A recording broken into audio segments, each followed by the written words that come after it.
Hello, my name's Noel, I'm a psychotherapist. Welcome to my YouTube channel. Do subscribe while you're here. If you're watching this on my website, then use the contact form to enter in your email details, and I'll send these blogs and blogs to you on a regular basis with no effort on your part. So today's blog is about how to enhance your experience of the holiday season. It's Christmas week here in London, and we've got Christmas and New Year and various other festivals that go on. The solstice has happened, Hanukkah, etc. So it's a traditional time of year. We call it the festive season, so I've got a few tips here on how to sort of add to that and really truly get you in touch with enjoying yourself. A little caveat at the beginning: if you are in an actually abusive situation, I'm a psychotherapist, so often I work with people who may well be in abusive relationships or abusive situations. My advice is you need to get out of it and seek help.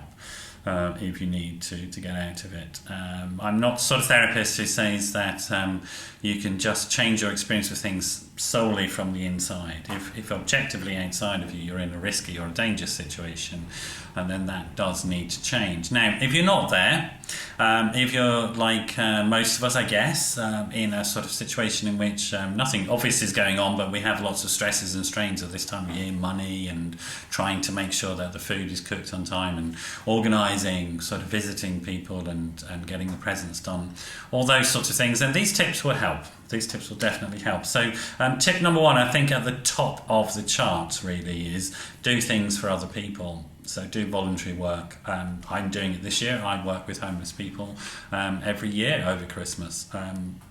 And the satisfaction that I get from seeing people who live very much on the margins of society have a good time at this time of year, it is awesome.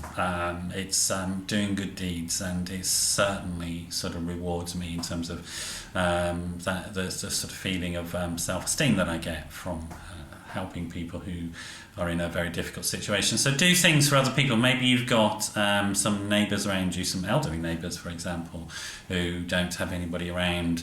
The gift of time here is absolutely precious. If you've got time to go and sit with somebody at this time of year who may not have other people around them, that's a real genuine gift that you give to somebody, a bit of company, a bit of time, and a bit of interest in their life. So do things for other people. There's other things you can do. You do random acts of kindness that will never you'll never get any benefit from. So you can think of that. So decide each day that you're going to be kind to somebody who cannot possibly pay you back in any way whatsoever. Small acts of kindness, maybe using sort of a public service where you're going to be extra polite and extra helpful, and maybe even sort of put in a compliment about this person who's provided a service to you. Something like that, where they won't know you, won't be able to come and thank you or anything like that. So being of service to doing kindness to other people is top of my list. Gratitude, I guess, is equal first, actually. Focus on what you do have and not what you don't have. Maybe write some lists of things that you're grateful for. There is something in every day, if you practice it, there is something in every day that you will have gratitude for. A flower, a bird singing a nice song, a nice view in the local park, a moment of peace and quiet with a cup of tea, that sort of thing, the family around you, your children, yourself. Whatever it is, there will always be something in any day that you can be grateful for. And if you can practice that, maybe write a list of the things that you're grateful for, then your positive experience of your life will exponentially grow. I mean, it will grow hugely. It's a great tool. These things. If I can say it, there it is, one of these smartphone things. It's really tempting to try and capture all the moments and share them with people as they're happening through sort of social media, Facebook and all that sort of stuff. What the evidence shows is that when you do that, you actually lose the moment. So really hold the moment. If it's a special moment with people, hold that moment with people and leave the phone alone. Leave the need to share that with people. I'm not saying don't take photographs, obviously, but just take photographs surreptitiously, if you like, very quietly in the background, and then just leave it alone and just really enjoy that special moment with people, and produce that sort of really strong emotional bond with the people around you.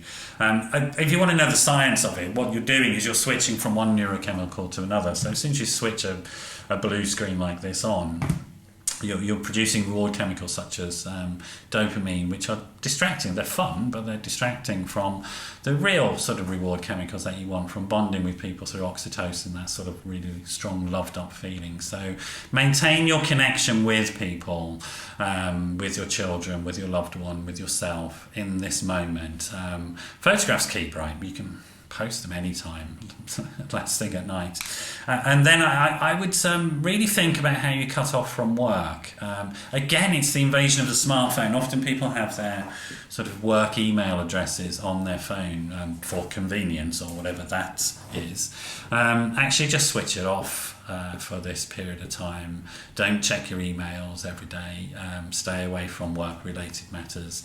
Deal with the initial cut-off and anxiety that you may feel, and just sit with that for a while. Meditate around that if you like, or just breathe around that if you like, and just let it go and really, really disconnect from work, and don't worry about that during the holiday season. Be at home with yourself, with your loved ones. Be in this moment rather than worrying about the past or the future.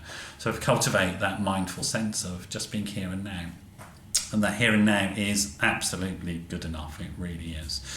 So I hope those are useful tips. Try them out. Let me know what you think. Maybe you've got some great tips of your own that you'd like to share with me. Do get in touch and let me know. Give me some ideas for future blogs if you'd like to hear about issues of contemporary sort of psychological thought.